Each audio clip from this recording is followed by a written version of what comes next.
अस्सलाम वालेकुम नाजरीन, आप देख रहे हैं प्रोग्राम पब्लिक ओपिनियन। मैं हूं सलमा कौसर। मुल्क के कई पहाड़ी इलाकों में बुनियादी सफरी सहूलियात मैसर न होने की वजह से लोग मजबूरन चेयर लिफ्ट इस्तेमाल करते हैं, लेकिन गैर मयारी होने की वजह से ये चेयर लिफ्ट मौत का सामान है। आज सुबह 7 बजे बटग्राम में 8 इंसानी जानें दांव पर लग गई। चेयर लिफ्ट हवा में मुअल्लक थी कि 3 में से 2 रस्सियां टूट गई। सैकड़ों फीट बुलंदी पर बच्चे घंटों बेहोश रहे। 6 बच्चों की उम्रें 10 से 12 साल रिपोर्ट हुई और पाक फौज के हेलीकॉप्टर्स, SSD के कमांडोज कमाल महारत से कई घंटों का मुश्किल तरीन ऑपरेशन करने में मसरूफ रहे, जो अभी तक जारी है। 3 बच्चों को बाहिफाजत निकाल लिया गया, चौथे बच्चे को भी निकाले जाने की इत्तलात आ रही हैं। ऑपरेशन का सिलसिला जारी है। सवाल यह है कि क्या ऐसा पहली बार हुआ? जवाब है नहीं, बिल्कुल नहीं। 29 जून 2017 को मरी में छरा पानी के मकाम पर चेयर लिफ्ट टूटकर खाई में जा गिरी थी, जिसमें 10 अफराद जाँ बहक हो गए थे और अभी सिर्फ 2 माह पहले की बात है। 24 जून 2023 को स्वात में चेयर लिफ्ट से मां बेटा दरिया में गिर गए थे। इसके बाद क्या किसी को होश आया? ऐसे कई वाकयात हैं जो रिपोर्ट नहीं हुए या जिनमें लोगों को रेस्क्यू कर लिया गया, लेकिन क्या आज तक किसी की आंखें खुली? जवाब है नहीं। आज वजीर आजम ने अहकाम जारी किए कि तमाम गैर मयारी लिफ्ट्स को बंद कर दिया जाए। क्या इस पर अमल दरामद होगा? इस पर बात करेंगे और साथ ही साथ जिक्र होगा मुल्की सियासी सूरत हाल का। सदर पाकिस्तान ने प्रिंसिपल सेक्रेटरी वकार अहमद को ओहदे से हटाया तो उन्होंने जवाबन खत लिखा जिसमें कहा कि हलफ देने को तैयार हूं, कोई गैर आईनी या गैर कानूनी काम नहीं किया। मुसव्वदा अब भी सदर के पास मौजूद है। उधर नारकोटिक्स डिवीजन की सेक्रेटरी की हैसियत से काम करने वाली 22 ग्रेड की ऑफिसर हुमैरा अहमद ने सदर पाकिस्तान की प्रिंसिपल सेक्रेटरी की हैसियत से खिदमात अंजाम देने से इनकार कर दिया है। और आखिर में बात करेंगे दहशतगर्दी के बढ़ते वाकयात की। आज जनूबी वज़ीरिस्तान में दहशतगर्दों की फायरिंग के तबादले में 6 सिपाही शहीद हो गए।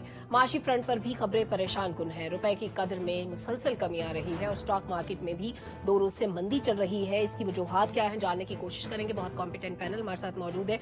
एहतशाम साहब, सबसे पहले तो कि दिन भर के मनाजिर रिकॉल कीजिए।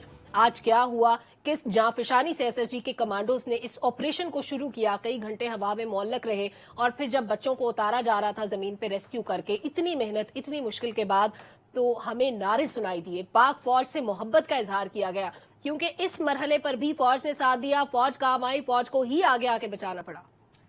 पहली तो बात यह है कि मैं जब ये सब कुछ हो रहा था तो डॉक्टर साहब मैं मुसलसल एक बात सोच रहा था कि ये हमारी ये दुखों नालियों की दास्तान कितनी लंबी हो गई है। और फिर मैंने कहा चलें हमारी एज ग्रुप के, हमसे छोटे, हमसे बड़े जो भी हैं, लेकिन ये हमारे बच्चे, ये हमारे बच्चों का मुस्तकबिल क्या है? ना उनके लिए तालीम है, ना हेल्थ है, ना सिक्योरिटी है, ना ऑर्डर है। बच्चे बच्चियाँ जो भी हैं, ये कहा जाता है जी मुस्तकबिल के मामार है, ये मुल्क की क़यादत संभालने वाले लोग हैं। तो मैं देख रहा था वो डोली लगा हुआ था चेयर लिफ्ट, वो है क्या?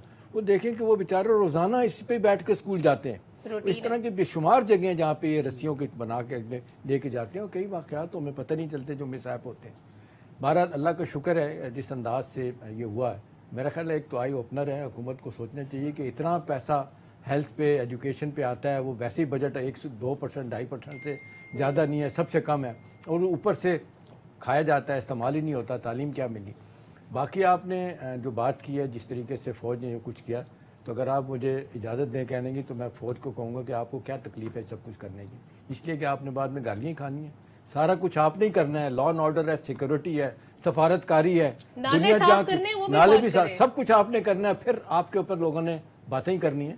तो 1 मिनट के लिए मुझे गुस्सा भी आया।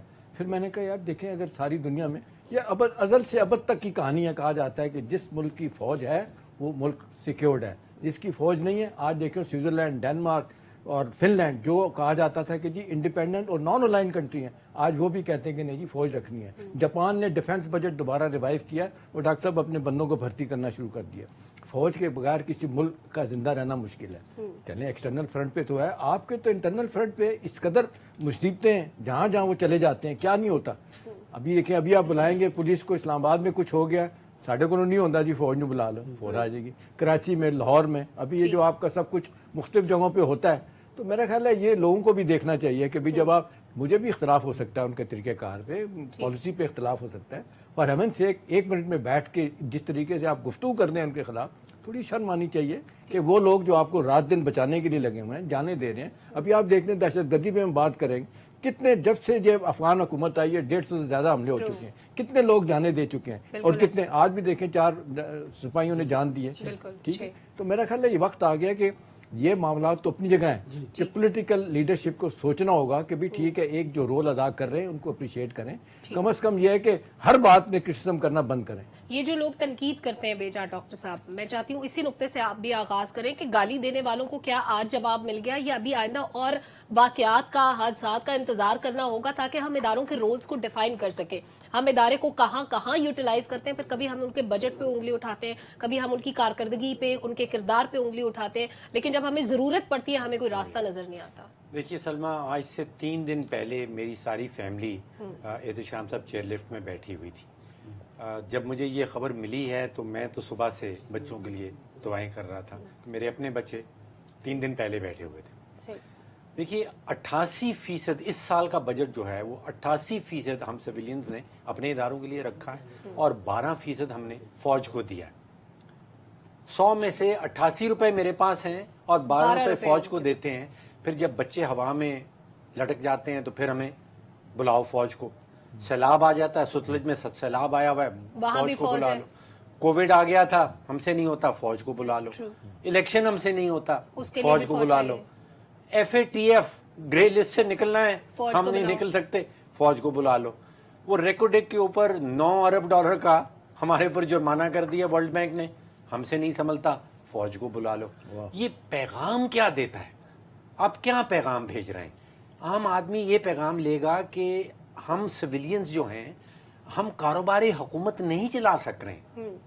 دیکھیں نا، یہ صدر کا عہدے کو کیا کر دیا ہم نے، کسی عہدے کے اوپر آپ چلے جائیں، اب صدر کہہ رہا ہے کہ جی میرے ساتھ دھوکہ ہو گیا، میرے اپنے سٹاف نے دھوکہ کر دیا۔ سپریم کمانڈر یہ کہہ رہا ہے، سپریم کمانڈر آپ کو یہ کہہ رہا ہے۔ اس سے پہلے وہ جس کو آپ کہتے ہیں قیدی نمبر 804 آپ ہمیشہ بلاتی ہیں، وہ کہتا ہے کہ نیشنل اسمبلی سے آپ سارے استعفیٰ دے دو۔ نیشنل اسمبلی بھی ریڈنڈنٹ، بیکار ہو گئی، آپ نے پریزیڈنٹ کے دفتر کو بیکار کر دیا، آپ نے پروونشل اسمبلی سے ریزائن کر دیا، اس کو بیکار کر دیا۔ اب وہ عدلیہ، وہ اپنا ایک دھڑا بنا کے بیٹھے ہوئے ہیں، 25 لاکھ کیسز ان کے پاس پینڈنگ پڑے ہوئے ہیں۔ اب مجھے بتائیں کہ یہ 85,000 صرف سپریم کورٹ میں ڈاکٹر صاحب، صرف سپریم کورٹ کے اندر، میں سارے عدلیہ کا کو 25 لاکھ روپے آپ کو، 25 لاکھ کیسز آپ کو بتا رہا ہوں۔ تو ہم سویلینز کیا کرنا چاہ رہے ہیں یہاں پہ؟ ہم کس قسم کا پیغام دینا چاہ رہے ہیں کہ ہم واقعی اس قابل نہیں ہے کہ کاروباری حکومت ہم نہیں چلا سکتے ہیں، ہر وقت آپس میں لڑتے رہتے ہیں۔ ایٹ لیسٹ اپریشیٹ کرنا چاہیے، جو کر رہا ہے اس کو اپریشیٹ ضرور کریں۔ 2018 کے الیکشن کے بعد کچھ سیاسی جماعتوں نے انور رضا کہا تھا کہ جی فوج کا نہیں ہونا چاہیے، نہ پولنگ کے اسٹیشن کے اندر نہ باہر۔ الیکشن کمیشن نے کہا کہ آپ بڑے سے بڑے آدمی کو بلا لو، پاکستان میں کوئی ہم لا اینڈ آرڈر کو سیکیورٹی کے انشور نہیں کر سکتے جب یہ نہیں ہوں گے۔ ٹھیک، اچھا انور رضا صاحب، let's come to the point کہ آج جو کچھ صورتحال رہی، اب کئی پہاڑی علاقوں میں سفری سہولیات میسر نہیں ہے، وہاں پہ یہ معمول کی بات ہے، روزانہ لوگ اسی طرح سفر کرتے ہیں۔ سیفٹی کو کس نے انشور کرنا ہے؟ یہ کس کی ذمہ داری ہے کہ روز اگر کوئی جنازہ بھی اسی چیئر لفٹ پہ لے کے جاتا ہے، کوئی بیمار کو بھی اسی چیئر لفٹ پہ لے کے جاتا ہے، کوئی اسکول بچوں کو بھی اسی چیئر لفٹ پہ لے کے جاتا ہے، اس کی سیفٹی کو انشور کرنے والے ادارے کہاں ہیں؟ یہ ایسے ماضی میں کئی واقعات ہوئے، ہم نے کبھی نہیں دیکھا سیفٹی میئرز لیے گئے ہوں۔ سلمہ، مجھے جگہ آپ کو یاد ہوگا کہ ڈاکٹر صاحب جو MNAs اور MPs کو فنڈز ملتا ہے اس پر بڑا ان کا دل کرتا ہے۔ دیکھیے وہ پروجیکٹس لے کے آتے ہیں، وہ بتاتے ہیں کہ ہم نے یہ فنڈز کرنا ہے۔ پہلے بنیادی رسپانسبلٹی آپ کے ممبر قومی اسمبلی، ممبر صوبائی اسمبلی کی ہے کہ جب وہ اتنے کروڑوں کے فنڈز لیتے ہیں تو کیا وہ اتنے بے خبر ہیں، انہیں اس بات کا اندازہ نہیں کہ یہ چیئر لفٹ کے ذریعے ہم نے ایک گاؤں سے دوسرے گاؤں جانا ہے، اس کو ہم عالمی معیار کے مطابق بنائیے، اس کو آلٹرنیٹ کیجئے، روڈز بنائیں، لیکن وہ پیسے وہ سیاسی رشوت کے طور پر استعمال کرتے ہیں، وہ الیکشن جیتنے کے لیے استعمال کرتے ہیں، وہ اپنے جو حریف ہیں ان کو جیل تک پہنچانے کے لیے، ان کے کریکٹر اسیسینیشن کے لیے استعمال کرتے ہیں۔ بنیادی رسپانسبلٹی میں یہ سمجھتا ہوں کہ آپ کے MNAs MPs کی ہے، ایک بات۔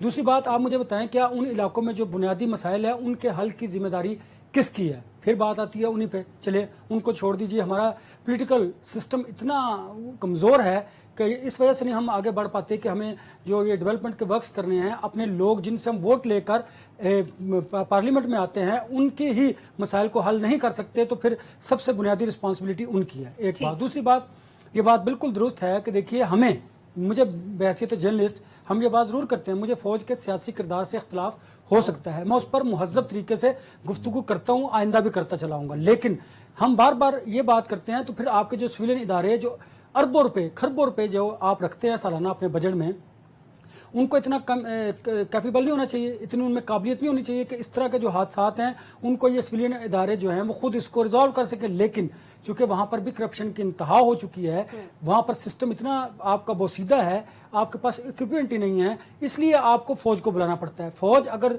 आपसे बजट लेती है तो आप उनका सिस्टम देख लीजिए, कितना बेहतरीन सिस्टम है। उसी वजह से वो ऑर्गेनाइज तरीके से देखना, अब वो ऑपरेशन कर रहे हैं। खाली ये बात नहीं है, सिविलियन अदारों की नाहली है, मैं तो वही कह रहा हूँ, और साथ साथ काम ना करने का। मैंने तो यही कहा कि जो पैसे उन्हें मिलते हैं वो अपने इक्विपमेंट को बेहतर करने के लिए, अपनी कैपेसिटी बिल्डिंग के लिए, अपने लोगों को बेहतर करने के लिए, उनकी इस्तेदाद कार को बढ़ाने के लिए नहीं खर्च कर सकते, नहीं करते वो। इसलिए फौज को आना पड़ता है, क्योंकि वो एक डिसिप्लिन इदारा है। हर पाकिस्तान की जो मुश्किल हालात होते हैं उसमें उन्होंने सर्व किया है, ये उनका फर्ज भी है। लेकिन उसके बदले में वो हमसे क्या चाहते हैं? ठीक है, आप उन्हें बजट कम दे दीजिए, सिर्फ वो चाहते हैं कि आप मोहब्बत कीजिए, सपोर्ट कीजिए, उनके किरदार पर बात जरूर कीजिए, लेकिन इस तरह नहीं कि आप उनको गालियां दें, इस तरह नहीं कि आप इदारों को तबाह कीजिए। ये बिल्कुल, अगर आप इस तरह करेंगे, ये बात हम हमेशा करते हैं कि अगर किसी भी मुल्क में उनकी फौज नहीं होगी तो फिर कोई दूसरी फौज वहां पर जरूर मौजूद बिल्कुल ठीक बात है आपकी जुल्फिकार साहब। इस सारी गुफ्तगू में जो मैं सम अप कर पाई वो ये है कि हमेशा जब भी फौज मैदान में आती है ये हमारी नाकामियों और नाअहलियों का मलबा उठाने के लिए आती है। अभी जो माजी में जितने वाकयात हो चुके हैं, हमने क्या उनसे सबक सीखा? और अगर आज वज़ीर-ए-आज़म ने ये अहकाम दिए कि जितनी भी गैर मेयारी लिफ्ट्स हैं उनको बंद कर दिया जाए, माजी में भी हो सकता है हुकूमतों ने ऐसे ही कहा हो, क्या ये काबिले अमल उनका हुक्म है कि ये जितनी चेयर लिफ्ट्स गैर मेयारी हैं उनको बंद कर दें, सिलसिला ही खत्म कर दें, लोगों के ये जो ट्रैवल का तरीका है ये खत्म हो जाए?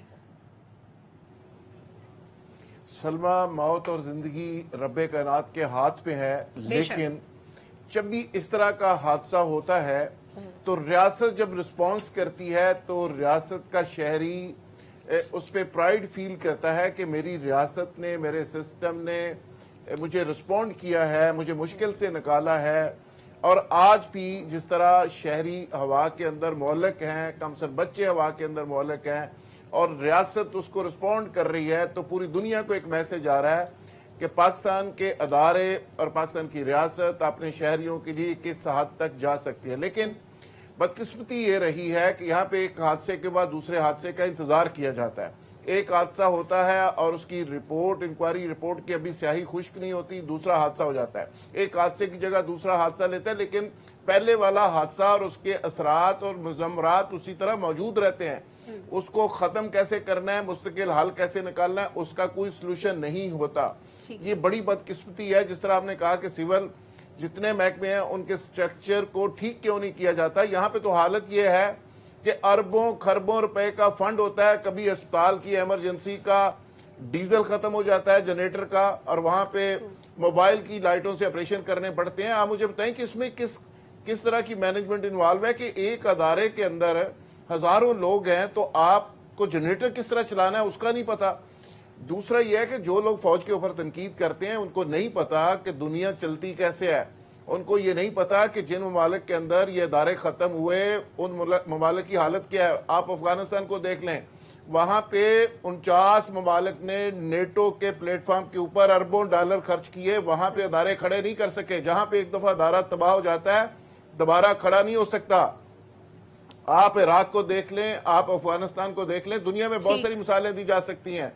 तो बातें करनी बड़ी आसान है। सैलाब हर साल आता है, जलजले आते हैं, जब भी कोई मुश्किल आती है तो फौज वहां पे खड़ी होती है, फौज के जवान खड़े होते हैं और अपनी जान की परवाह किए बगैर रियासत की सरहदों से लेके आम शहरी की हिफाजत कर रहे होते हैं। तो ये मेरा ख्याल है पैगाम काफी है, बाकी लोगों के मुंह नहीं बंद किए जा सकते। ठीक, लेकिन अब मेरा ख्याल है कि इसमें भी जीरो टॉलरेंस है।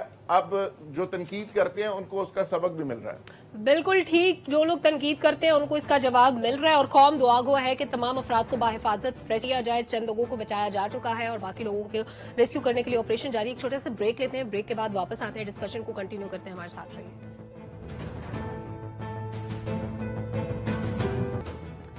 वेलकम बैक नाजरीन। सियासी सूरत हाल मजीद पेचीदा होती जा रही है, मामलात उलझते जा रहे हैं। सदर ने एक ट्वीट किया, उनके प्रिंसिपल सेक्रेटरी ने खत लिखा और जिन खातून को बतौर प्रिंसिपल सेक्रेटरी जिम्मेदारियां अंजाम देने के लिए कहा गया था उन्होंने माजरत कर ली। जुल्फकार साहब, बड़ी कॉम्प्लिकेटेड सिचुएशन है, सच कौन बोल रहा है, झूठ कौन बोल रहा है, कैसे पता चलेगा? देखिए, सदर पाकिस्तान वफाक की अलामत हैं, सुप्रीम कमांडर हैं, और डॉक्टर साहब के बारे में सबकी राय है कि इंतहाई पढ़े लिखे आदमी हैं, डेंटिस्ट हैं, लेकिन वो तो कराची के लोग बेहतर बता सकते हैं कि वो कितने अच्छे डेंटिस्ट हैं, लेकिन पूरी कौम ये बता सकती है कि वो एज ए प्रेसिडेंट उन्होंने एक्ट कैसे किया। यानी आज ही मेरी एक वफाकी वजीर से बात हो रही थी, वो कहते हैं कि जो एजुकेशन माफिया के अंदर जो कुछ हो रहा था, HEC के अंदर जो कुछ हो रहा था, वो कहते मैंने इतनी मेहनत के साथ एक बिल मंजूर करवाया और वो बिल मैंने लोअर से अपर से सबसे करवा के, कबीना से करवा के वहां पे भेजा, और सदर साहब ने उसको वीटो करके फेंक दिया। आखिरी दिन था। वो कहते हैं मेरी जिंदगी का निचोड़ था कि मैंने एजुकेशन के लिए कितना काम किया है। राना तनवीर साहब ने जो एजुकेशन मिनिस्टर थे, लेकिन इन्होंने कर दिया। फिर एक और मिनिस्टर साहब से बात हुई, उन्होंने कहा जी कि एक कमेटी मैंने बनाई लेजिस्लेशन के लिए, तो सदर साहब ने उस बिल को पकड़ के फेंक दिया, और बाद में मैंने जब फोन के पूछा कि आपने इसको वापस भेज दिया, तो कहने लगे एक बंदा मेरा भी पा दो कमेटी से। यानी आप अंदाजा करें किस लेवल पे लेजिस्लेशन हो रही है और किस लेवल पे कितनी संजीदगी के साथ चीजों को देखा जा रहा है। और इस मुल्क के अंदर एक और मैं बात बताऊं, और बड़ा इंपॉर्टेंट इंकशाफ करने लगा हूं, 85 यूनिवर्सिटियों के बिल आए थे जिसमें एजुकेशन मिनिस्टर ने पर्सनल स्टैंड लेके उन्होंने कहा कि ये क्या करने जा रहे हो, खुदा का खौफ करो, इस मुल्क की एजुकेशन को तबाह मत करो। और उस पे 85 यूनिवर्सिटियों के कितने कितने सिफारशी थे, किस किस ने पैसे पकड़े हुए थे। और उसके बाद क्या हुआ कि 23 बिल फिर भी उसके प्रोसेस कर दिए गए आखिरी दिन। फिर उन्होंने चेयरमैन सेनेट से तलब करके उन्होंने कहा कि खुदा का खौफ करें। वहां पे मैं सिर्फ कह रहा हूं कि ये लेजिस्लेशन का जो प्रोसेस है, कहां पे क्या कुछ हो रहा है और प्रेसिडेंट लेवल पे कितनी संजीदगी का लेवल है। तो लिहाजा अगर इस तरह के वाकयात माजी में हो सकते हैं, तो इस बिल के ऊपर भी इस तरह की कोई वारदात हो सकती है। मैं कहना सिर्फ ये चाह रहा हूं कि ये थ्रू और सारी जो लेजिस्लेटिव प्रोसेस है, वहां पे कहां क्या क्या वारदात हो चुकी है। ये यूनिवर्सिटियों के बिल में करोड़ों रुपए लोगों ने बनाए हैं, यकीन करें, लेकिन अच्छा हुआ कि वो बिल प्रोसेस नहीं हुए, वो रुक गए हैं, वो लॉ नहीं बन सके। ठीक, यानी अगर वो लॉ बनते तो आपके ख्याल में बेहतर ना होता। कल अनवर साहब आपने भी वो लेटर शेयर किया, वकार अहमद साहब जो साबिक प्रिंसिपल सेक्रेटरी हैं सदर साहब के, उन्होंने लिखा, वो कह रहे हैं मैं हलफ देने को तैयार हूं। अगर एक बंदा इतनी सच्चाई दिखा रहा है, उधर सदर पाकिस्तान है, वो भी सादिक और अमीन थे तो आए थे, हलफ लेके आए थे, उधर वो भी सच्चे हैं, इधर ये भी सच्चे हैं, तो फिर झूठ कौन बोल रहे हैं सारी कहानी में? अगर इजाजत दीजिए तो मैं जुल्फकार राहत साहब की बात का एक जवाब दूं। वो कह रहे हैं बहुत अच्छे डेंटिस्ट हैं। आखिरी इनिंग्स में वो देखा ना, अपने सियासी दांत दिखा रहे हैं, इतने अच्छे तो डेंटिस्ट हैं वो डॉक्टर साहब। अच्छा, अब हम सीरियस नोट पे आते हैं। देखिए, जो तरीकाकार है किसी सिविल ब्यूरोक्रेसी का, या आप जो हायरार्की है आपकी अमूर ममलिकत की, देखो उन्होंने एक लेटर लिखा, उन्हें ट्वीट नहीं किया वकार ने, उन्होंने लेटर लिखा, और लेटर में उन्होंने कहा कि अगर इसमें जो भी रिस्पॉन्सिबिलिटी है उस पर फिक्स कीजिए, आप केस FIA को भेजिए, मैं कम अज कम इसमें रिस्पॉन्सिबल नहीं हूँ। ये तरीकाकार होता है किसी रियासत में, किसी इदारे में वर्किंग का। उन्होंने लेटर लिख दिया, उन्होंने ट्वीट नहीं किया। अब देखिए, ये काम तो अब फिर दोबारा प्रेसिडेंट साहब के कोर्ट में चली गया। उन्हें चाहिए कि वाकई अगर उनके साथ किसी ने हाथ किया है, ब्यूरोक्रेसी में से किसी ने या किसी भी शख्स ने उन्हें चीट किया है इतने बड़े ओहदे पर बैठकर, तो मेरा ख्याल है कि उन्हें चाहिए कि FIA को लेटर लिख दें। ठीक है, किसी भी इन्वेस्टिगेशन एजेंसी को लिख दीजिए कि आप इस मामले को प्रोब कीजिए, और उसकी बुनियाद बना दीजिए वकार के लेटर को। सेक्रेटरी ने जो उनके लेटर लिखा है, उस लेटर को बुनियाद बनाकर वो आगे इसे रेफर कर दें। कोई भी पाकिस्तान के जो इंटेलिजेंस इदारे हैं वो इसको प्रोब कर लें, जो इसमें इन्वॉल्व हो उसको कम से कम सजा जरूर मिलनी चाहिए, क्योंकि ये इंतहाई अहम मामला है। लेकिन मामला फिर वहां पर आता है कि हमारे यहाँ जब आपने किसी नॉन इशू को इशू बनाना होता है, और जो रियल इश्यूज होते हैं उनको जब बैक पर लेके जाना होता है, तो शायद इस तरह के हालात आते हैं। अब मुमकिन है कि जो खान साहब हैं, जो उनकी पार्टी के चेयरमैन है, वो उनसे नाराज हों। इन्होंने उनकी नाराजगी को खत्म करने के लिए PTI को दोबारा जो इन्होंने ज्वाइन करना, अगर एंगेज करना उनके वोटर्स को, उसके लिए, या फिर इनका कोई पॉलिटिकल मोटिव हो उसके लिए, या फिर इस बात को भी रद्द नहीं किया जाता, हो सकता है इनके साथ कोई साजिश की गई हो, उसको कम से कम ये सारे हकायक से अवाम को जानना उनका जरूरी है या नहीं। तो अब प्राइम रिस्पॉन्सिबिलिटी फिर प्रेसिडेंट साहब की आती है कि वो इस सारे मामले पर कोई कमेटी तश्कील दे दें, वो किसी इन्वेस्टिगेशन एजेंसी को लिख दें, कम से कम कौम को जरूर आगाह करें कि उनके साथ ये हाथ कौम को बताना चाहिए। एहतिशाम साहब, वैसे माजी में हमने कभी सुना नहीं कि सदर के साथ हैंड हो गया हो, कि वो कह के मैंने ये कहा है और आगे एग्जीक्यूट ही नहीं हुआ। اگر انور صاحب کے ذہن میں یہ بات آ سکتی ہے کہ ایف آئی اے کو انویسٹیگیٹ کرنا چاہیے، وہ تو صدر پاکستان ہے، وہ تو طریقہ کار جانتے ہیں، ایجنسیز موجود ہیں، انہوں نے بعد والا ایکشن پہلے لے لیا، انہوں نے فٹافٹ پہلے ٹویٹ کیا، پھر اپنے بندے کو بھی ہٹا دیا، لیکن انویسٹیگیٹ نہیں کروایا کہ سارے پروسیس میں انوالو کون تھا اگر ان کے ساتھ دھوکا ہوا. دیکھیں سلما ہین تو جب جس کا دور لگتا ہے سیاستدانوں کا لگے گا وہ کر دیں گے، بیوروکریسی میں لگتا ہے انہوں نے کر دیں گے، اور آپ دیکھ لیں ان الیکٹڈ لوگ ہیں وہ ان کو موقع ملے گا تو وہ بھی کر دیں گے. میرے لیے سب سے اہم بات یہ ہے کہ میں نہیں جانتا وقار صاحب کون ہے، گریڈ 22 کے آدمی ہیں، مجھے اتنا پتا ہے سلما کہ جب اس پوزیشن میں آپ پہنچ جاتے ہیں تو آپ یہ خواہش کرتے ہیں کہ میری بڑی آنریبل طریقے سے ریٹائرمنٹ ہو. وہ لیگیسی ایسی لے کے نہیں جاتے کہ ساری عمر ان کے دوست احباب رشتہ دار بچے انہیں کہتے رہے کہ آپ آخری وقت میں کیا کر کے آئے. لیکن جس ببانگ دھول طریقے سے انہوں نے یہ خط لکھا اور انہوں نے کہا کہ میں تیار ہوں کسی بڑے فورم پہ جا کے میں دیانتداری کے ساتھ بتانے کے لیے ہوا کیا ہے. وہ کہتے ہیں آج بھی میں کہہ سکتا ہوں کہ یہ بل جو دونوں کے دونوں وہیں پڑے رہے، ان کو کھول کے دیکھا تک نہیں گیا اور پڑے رہے وہاں پہ، اور یہ نہیں پوچھا انہوں نے. اب ظاہر سی بات ہے لوگ تو سوال کر رہے ہیں کہ جی جھوٹ کون بول رہا ہے دونوں میں سے. اب تو انویسٹیگیشن ہو، معاملہ ویسے سپریم کورٹ میں بھی چلا گیا ہے، اس کے بارے میں کیا ہوگا اس کو میں ذرا تھوڑے ڈفرینٹ انداز سے دیکھ رہا ہوں ڈاکٹر صاحب. وہ اس طرح میں دیکھ رہا ہوں کہ مجھے اس وقت لگ رہا ہے کہ ڈاکٹر علوی صاحب جو ہمارے صدر ہیں بڑی مشکل میں ہیں. وہ اپنی سیاسی بقا کی جنگ بھی اس اسٹیج پہ لڑ رہے ہیں. ان کو شاید وہ رفیق تارڑ صاحب سابق صدر مرحوم جو ہے ان کا سلسلہ یاد ہے کہ کس طریقے سے مشرف صاحب نے ان کو سائیڈ لائن کیا تھا، ان کو جانا پڑا تھا. ویسے تو وہ نہیں ہو سکتا، وہ وقت چلا گیا. لیکن ایک چیز بڑے واضح طور پہ سامنے آئی ہے کہ اب وہ چاہتے اس وقت یہ ہے کہ انہوں نے اب ریٹائرمنٹ کے بعد کہاں جانا ہے. ایک تو ان کو لگ رہا ہے کہ یہ کسی کو نہیں پتا کہ الیکشن کب ہونے ہیں. ہم تو روز سنتے ہیں کہ جی ویسے تو 90 دن ہیں اور نومبر میں الیکشن ہونے چاہیے، لیکن کہا جا رہا ہے کہ 120 دن بھی ہو سکتے ہیں. الیکشن کمیشن بھی یہی بات کر رہا ہے کہ تقریباً 120 دن، اس کے بیونڈ بھی معاملہ جا سکتا ہے، اس کا بھی نہیں پتا. تو شاید وہ چاہتے ہیں کہ جی جب تک الیکٹورل کالج نہیں ہوگا، نئی اسمبلیاں نہیں ہوں گی تو وہ صدر رہیں. ظاہر ہے یہ اپنے تعلقات کو اداروں کے ساتھ بھی ٹھیک کرنا چاہتے ہوں گے. دوسری طرف جو کرٹیسزم ہے، دیکھیں آئے دن جس طریقے سے ان کے اپنے لوگ ان کے پیچھے پڑے رہتے ہیں پی ٹی آئی کے کہ آپ ایک اہم عہدے پہ بیٹھ کے ہمارے چیف کو نہیں بچا سکے، آپ نے کچھ نہیں کیا، تو ان کو شاید وہاں پہ بھی ایک بڑی امبیرسمنٹ ہو رہی ہے. لیکن آخری بات سلمہ یہ ہے کہ انٹرنیشنل سطح پہ یہ جو ریڈیکیول امبیرسمنٹ ہمیں اس واقعے سے ہو رہی ہے، بہت سے لوگوں نے بہت سے اخبارات باہر کے دیکھیں، اس میں جو کچھ لکھا جا رہا ہے یہ بڑا افسوسناک ہے. اور لوگ یہ کہہ رہے ہیں کہ بنانا ریپبلک سے بھی ہم آگے چلیں گے، اس طرح جینے کا کوئی طریقہ نہیں ہے. اتنے ہائیسٹ لیول پہ جا کے اگر علوی صاحب اس طرح کی باتیں کریں گے تو ریٹائرمنٹ کے بعد وہ لوگوں کو کیا منہ دکھائیں گے. ویسے انہوں نے باقی ٹائم ڈاکٹر صاحب اچھے طریقے سے گزاری ہے، جاتے جاتے انہوں نے یہ ٹویٹ کر کے معاملہ گمبھیر بنا دی. ویسے آپ اس کو نہیں مانتے کہ یہ بل قانون بنا دیکھیے ہے؟ سلمہ، میرا خیال ہے کہ آپ لوگ انڈر ایسٹیمیٹ کر رہے ہیں میرے صدر کو. ان کے وہ کہتے ہیں کہ ڈینٹسٹ تو نہیں دیکھیں دکھانے کے دانت اور ہیں اور کھانے کے اور ہیں، ان کے دکھانے کے دانت اور ہیں اور کھانے کے دانت اور ہیں. میرے ذہن میں ایک مختلف ایشو ہے. میرے ذہن میں یہ ایشو ہے کہ ہم نے پریزیڈنٹ ایک رکھا کیوں ہوا ہے. دیکھیے 30 لاکھ روپیہ روزانہ کا خرچہ ہے احتشام صاحب. ایوری سنگل ڈے ہم پریزیڈنسی کے اوپر 30 لاکھ روپیہ خرچ کر رہے ہیں. اسی طرح ہم نے گورنر رکھے ہوئے ہیں، 15 سے 20 لاکھ روپیہ روزانہ کا وہاں خرچ ہو رہا ہے. تو صدر اور گورنر 1 کروڑ روپیہ روزانہ کا آپ کے اور میرے ٹیکس پیئرز کے پیسے جو ہیں وہ ضائع ہو جائیں. کام ان کا کچھ بھی نہیں ہے، آئین میں ان کے پاس کوئی پاور نہیں ہے، سیریمونیل سی پوزیشن ہے. ایک غریب ملک ہونے کے ناطے ہم نے پریزیڈنٹ اور گورنر کے عہدے کیوں رکھے؟ ہٹا دیں، کام چلے گا، کام چلتا رہے گا. دنیا بھر کا کام چل رہا ہے. دیکھیں نا، یہ تو آلریڈی کام کوئی نہیں کر رہا ہے. ڈاکٹر صاحب بتا دیں یا کہیں کہ جی آپ کا کوئی رول ایسا نہیں بنتا، بجٹ ڈراسٹیکلی کٹ کر دیں. شام صاحب کام نہ کرنا اور کام ڈالنا دو مختلف چیزیں ہیں. نہیں، ایک پنجابی جسی تو کہتے کام پانا، جی وہ کہہ رہے ہو. بالکل. دیکھیے میں تو وہ 1 کروڑ روپیہ بچانے کے چکر میں ہوں جو پاکستان. جب آئین میں کوئی رول نہیں ہے، جب ان کے پاس پاور نہیں ہے، وہی کام کرنا جو پرائم منسٹر نے بھیجا، تو پھر پرائم منسٹر ہی رکھ لیں. صدر کی ضرورت کیا ہے؟ آپ پھر سوچئے کہ صدر بنتا کون ہے ہمارے ہاں؟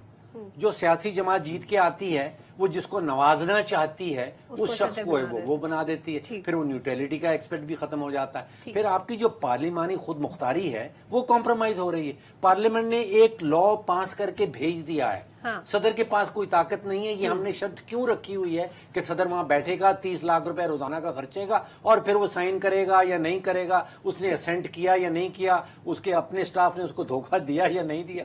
छोड़ दें ये इस बहस से ही निकल आना चाहिए। सदर का ओहदा खत्म कर दें, गवर्नेंस का ओहदा खत्म। डॉक्टर साहब का मतलब ये है कि ये सदर और गवर्नेंस नहीं होंगे तो पैसे बचेंगे, हमारे भी कुछ कमी आएगी। एक ब्रेक लेते हैं, वापस आते हैं, कुछ पैसों से मुतालिक की बात करेंगे। हमारे साथ रहिए।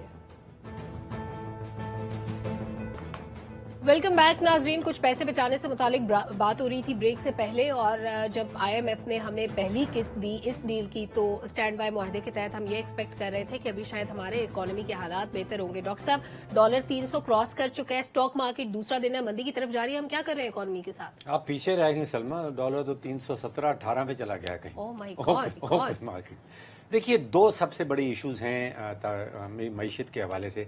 24 करोड़ पाकिस्तानियों का सबसे बड़ा इशू है महंगाई का।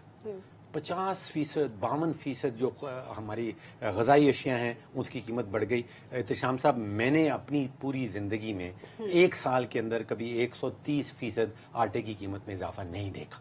पिछले 75-76 सालों में ऐसा नहीं हुआ।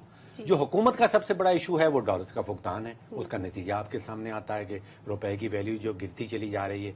अब इन दोनों इश्यूज को हल कैसे करना, मेरे नजदीक ये दोनों के दोनों इश्यूज जो हैं ये सियासी हैं, सीरियसली माशी नहीं है। मुझे महसूस होता है कि पाकिस्तान के पास इतने माशी वसाइल हैं कि हमें ये माशी प्रॉब्लम्स नहीं आनी चाहिए। हमारा इशू ये है कि हम माशी फैसले करते हैं सियासी बुनियादों के ऊपर, सियासी एजेंडों के ऊपर। और ये न सिर्फ इस हुकूमत के अंदर, इससे पहली हुकूमत के अंदर, उससे पहली हुकूमत के अंदर, एक तवील अरसे से हम माशी फैसले करते चले जा रहे हैं सियासी बुनियाद के ऊपर।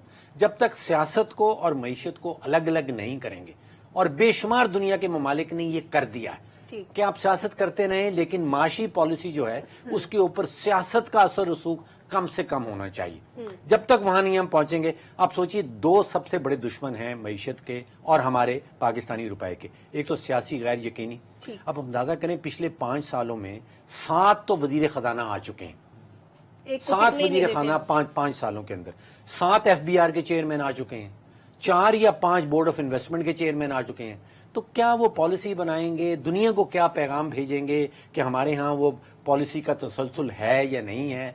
अगर 5 सालों में आपके पास 7 वज़ीर खजाना आ जाए तो खुदाया ये सियासी गैर यकीनी की फजा खत्म करनी होगी और पॉलिसी के तसलसल का को पक्का बनाना, ख्याल रखना होगा। और जब हम वजीर खजाना को बार बार चेंज करते हैं तो फिर एक मैसेज ये भी जाता है, हर बंदा दूसरे को बुरा कह रहा होता है कि मेरे से पहले वाले ने काम खराब कर दिया। अनवर साहब, हम पहले सेगमेंट में भी फौज के किरदार का जिक्र कर रहे थे, जिस फ्रंट पे वो अपनी जानें कुर्बान कर रहे हैं। आज हमारी वजीरिस्तान में 6 जवान शहीद हो गए हैं, और ये तकरीबन हर दूसरे तीसरे दिन हम सुनते हैं ये हमारे लिए लड़ रहे होते हैं, हमारे लिए फाइट कर रहे होते हैं। हम पाकिस्तान में सरमायाकारी लाने चाहते हैं, हम कहते हैं कि हम एफर्ट्स पुट करेंगे, लेकिन उधर हम दहशत गर्दों को शिकस्त देने के लिए इन्हीं लोगों को कुर्बान कर रहे हैं जो हमारे हर फ्रंट पे काम आ रहे हैं।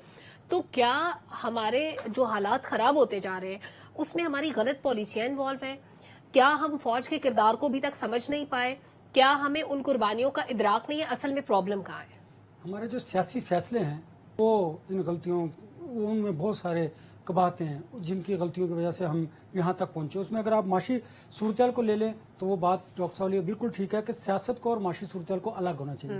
देखिए, जब फौज ने ही सारे काम करने हैं तो फिर ये पार्लियामेंट और बाकी इदारे कहाँ पर हैं, कहाँ स्टैंड करते हैं? इसलिए हम कुड़ते और रोते हैं कि उनके किरदार को आप अलग कीजिए। ठीक है, जब पाकिस्तान में कोई हादसात होते हैं, कोई कुदरती आफत आती है तो फौज का अपना काम करती है, ठीक है, लेकिन जब आप खुद इन्वॉल्व करेंगे सियासत में फौज को, मैं हमेशा एक बात करता हूँ, हर सियासी जमात ने हर वक्त अपने जो हरीफ हैं उनको नीचा दिखाने के लिए, पीछे करने के लिए, पॉलिटिकली स्कोर को सेटल करने के लिए फौज का कंधा इस्तेमाल किया और अपना कंधा उन्हें प्रोवाइड किया। ये हमारे सियासतदानों का कसूर है।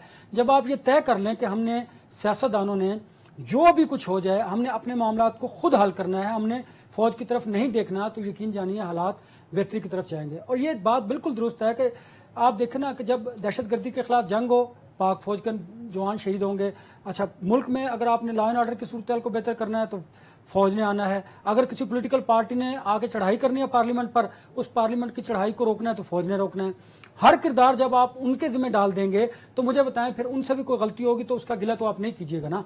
इसलिए हमें हर इदारे को اپنے اپنے طور پر کام کرنے کی ضرورت ہے, اور آئین نے جو رول آپ کا متعین کر دیا ہے ہر ادارے نے, ہمیں اس طرف بڑھنے کی ضرورت ہے, تب پاکستان کے جو حالات ہیں وہ بہتری کی طرف گامزن ہوں گے. آئین کا تو ہمیں پتہ ہی نہیں ہے کہ کیا ہے کیا نہیں. صدر صاحب کہتے ہیں ہو گیا ہے, حکومت کہتی ہے کہ نہیں. درست کہتے ہیں, یہی رویے ہیں جس کی وجہ سے پاکستان آج اس نہج پر ہے. ہم اپنے رویوں کی وجہ سے بہت جگہ مار کھا رہے ہیں. ذوالفقار صاحب, ہم پہلے سیگمنٹ میں جس طرح ذکر کر رہے تھے, آپ نے بھی بات کی, آج بھی 6 جوانوں نے اپنی جانوں کی قربانی دی, اور یہ ہمارے لیے تھا.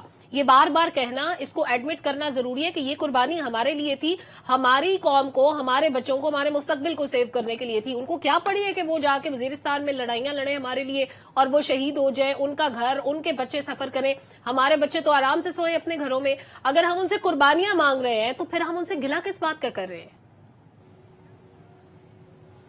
دیکھیں, جو فوج کے اندر شخص بھرتی ہوتا ہے, وہ سپاہی ہوتا ہے یا افسر ہوتا ہے, اس کو نہیں پتا کہ اس نے تابوت کے اندر واپس جھنڈے کے ساتھ گھر آنا ہے, یا اس نے جرنیل بننا ہے, یا اس نے زندگی میں اور کامیابیاں حاصل کرنی ہے. اس کو کچھ پتہ نہیں ہوتا.